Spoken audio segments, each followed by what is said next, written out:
Welcome to Bitcoin Mining News, Episode 6, for your Friday, July 21st, 2023.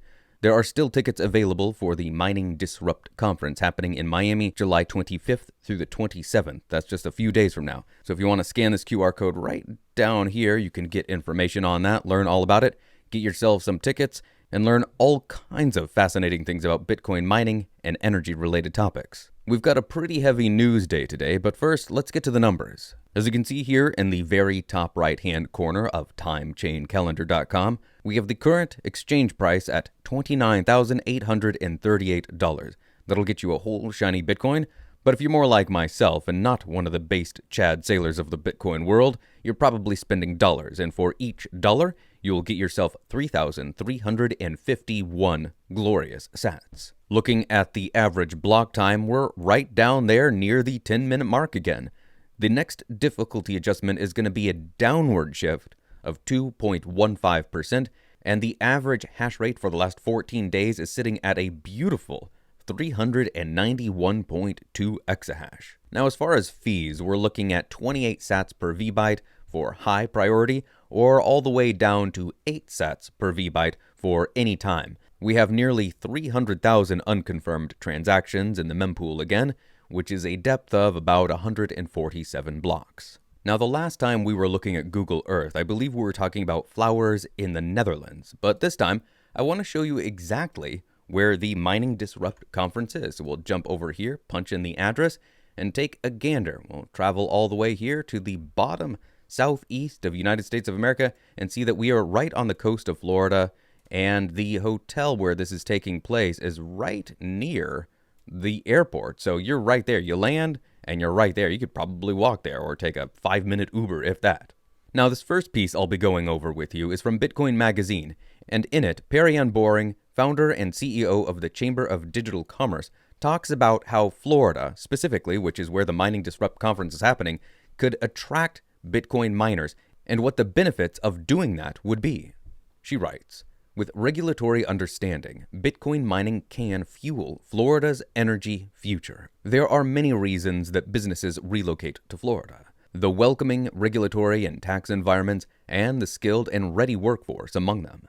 And these are certainly some of the reasons that many companies in the digital asset ecosystem, including Blockchain.com, OKCoin, Borderless Capital, and Blocktower Capital, have moved out of such traditional tech regions as California, New York, and the Pacific Northwest for the friendlier sunshine and incentives of Florida. There's another reason digital asset firms are looking to Florida: the Sunshine State's reliable energy grids and its increasing leadership in sustainable energy, from solar energy to biomass electricity to nuclear energy. This is because one of the building blocks for some of the most popular forms of digital assets, particularly Bitcoin, is proof of work mining, which can be an energy-intensive process, and Florida can fuel the innovation that Bitcoin requires." Now, a little bit later on, I'll be touching on a country that has done the exact opposite. They have shunned Bitcoin mining. They have shunned all innovation in this space. And we will see how that plays out for them. This news is just coming out, so I don't know what it's going to look like. But we know exactly what happened when China tried this a few years ago. China shot themselves in the foot. And now it seems like they're trying to have their cake and eat it too. They're trying to ban Bitcoin mining, or have banned Bitcoin mining in the mainland part of China. But over in Hong Kong, we're going to say, hey, we're pro-Bitcoin. So I don't really understand that tactic, what the point of it is. I'm not sure why they don't just open up the floodgates. Maybe they don't want to have egg on their face. I don't know what the deal is, but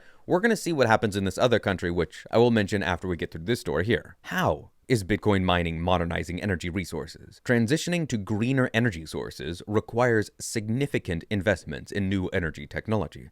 Proof-of-work miners serve as reliable base customers who provide consistent demand and revenue for utilities to build out clean energy infrastructure. An added benefit, they can power down to redeploy critical use of power elsewhere, almost instantly, something other high-demand industries simply cannot do. The Biden administration, once again, is attempting to legislate through regulation and taxation.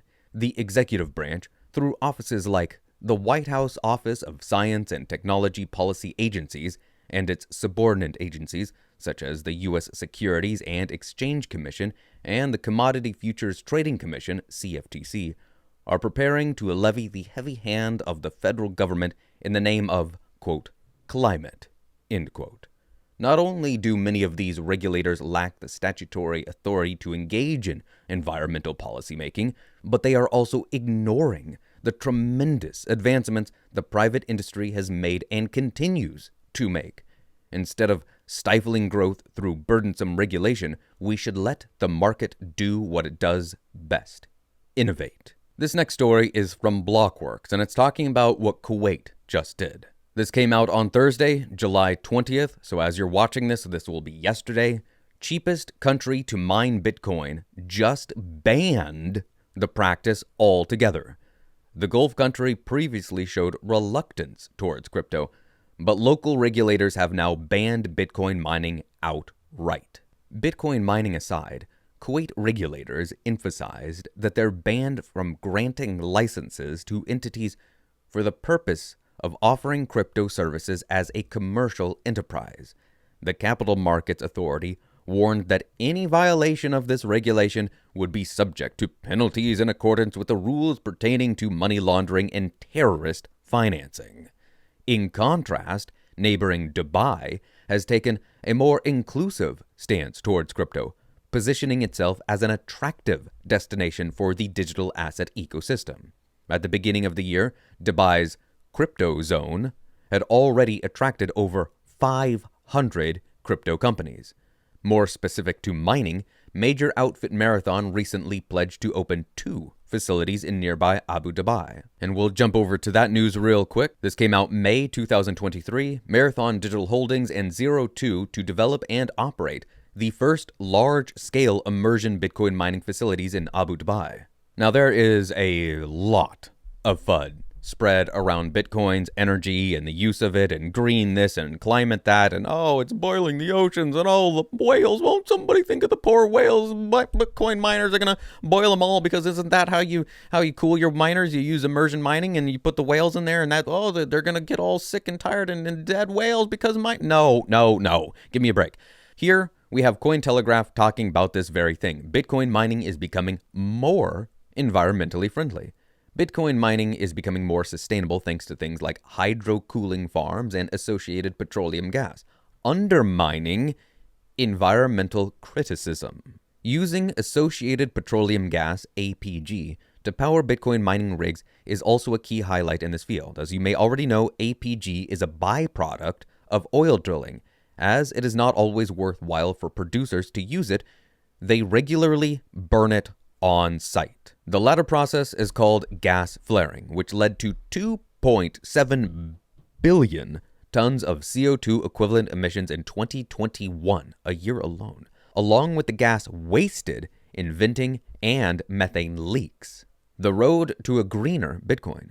As Bitcoin miners have been migrating to countries where they have access to cheaper energy in the form of renewables, this has presented an opportunity for market participants to increase the industry's sustainability. Putting in effort to make this possible is what being responsible market participants is about. What people have to remember is that when the incentives are misaligned with what you actually want, then you have this carrot and the horse situation going on, where the carrot is what the horse needs to live and eat, and that's what it needs: food. The horse needs food. So if you've got the carrot pointing the horse in one direction, but then every time the horse goes in that direction, you start beating it because you actually wanted to do something else, things don't really work out all that well. The horse is going to be really confused. Wait a minute, I thought you wanted me to go this way because that's where the carrot is, and every time I go that way, you beat me. What is going on here? This is what we see happening with people, with businesses all the time. We're told to recycle. We're told to not use plastic. We're told to watch what we're doing because it'll affect the ocean, the climate in some way. We don't want to pollute. Okay, that makes sense. Most people I know aren't taking the used oil from their car and dumping it into a river. Actually, I don't know anybody ever that's done that. People want to do what's right for the environment. Most people I know enjoy nature. We like the outdoors, and we want it to be thriving and green and full of life and doing well. Our next story is from Decrypt. Unsubstantiated. Expert refutes Greenpeace Bitcoin mining pollution claims. an ESG-focused fund manager, is challenging claims from the environmental nonprofit Greenpeace USA that Bitcoin mining is a major source of pollution and societal harm. In a report published last Tuesday, Greenpeace USA called on Bitcoin-friendly financial services companies including BlackRock, Fidelity, JP Morgan, and others to denounce Bitcoin's climate destruction and encourage a code change to a cleaner protocol that obviates the mining industry. All of these companies have connections to Bitcoin and have failed to take meaningful action to solve the problem despite making climate and sustainability pledges, Greenpeace USA wrote, inflection my own. It's a view rejected by CH4 Capital co-founder Daniel Batten, who argues that Bitcoin is a force for environmental healing rather than harm. There is a growing weight of evidence from those most qualified to make the assessment to suggest that Bitcoin mining helps build out the renewable grid, Batten wrote in a formal rebuttal to Greenpeace USA on Sunday. He cited Brad Jones, former interim CEO of the Electric Reliability Council of Texas, ERCOT, who has spoken about Bitcoin's ability to make renewable energy operators more profitable, fundable, and stable. When asked for his thoughts on the Greenpeace USA campaign and its backer, Ripple co-founder Chris Larsen, Batten refused to comment in great detail. I'll let the people make up their own mind about the intentions of a chair of another altcoin giving a large sum of money to help an NGO attack a rival form of cryptocurrency in Bitcoin, he said. When your strategy is to attack others, then maybe what you have going on isn't so good. Apple has a strategy. Microsoft has a strategy. Hasbro, the maker and publisher of all sorts of games and toys, has a strategy. These are businesses and they have strategies. Sometimes they do marketing, sometimes they do online campaigns, sometimes they have discourses on YouTube. Whatever their strategy is, they have it because they have a fiduciary duty to their shareholders. Ripple has a strategy because they have a similar situation going on. They are not a protocol. Bitcoin and Bitcoin alone is the best money to ever exist in human history. This is why countries are talking about Bitcoin. This is why Florida, the state of Florida, is talking about Bitcoin. This is why El Salvador adopted Bitcoin as legal tender. You don't hear them talking about any of the other stupid coins. There's a reason people are looking at Bitcoin more deeply than ever before. There's a reason why BlackRock, Fidelity, etc. are looking into a Bitcoin spot ETF. I thank you for stopping by and checking out the news on this Friday.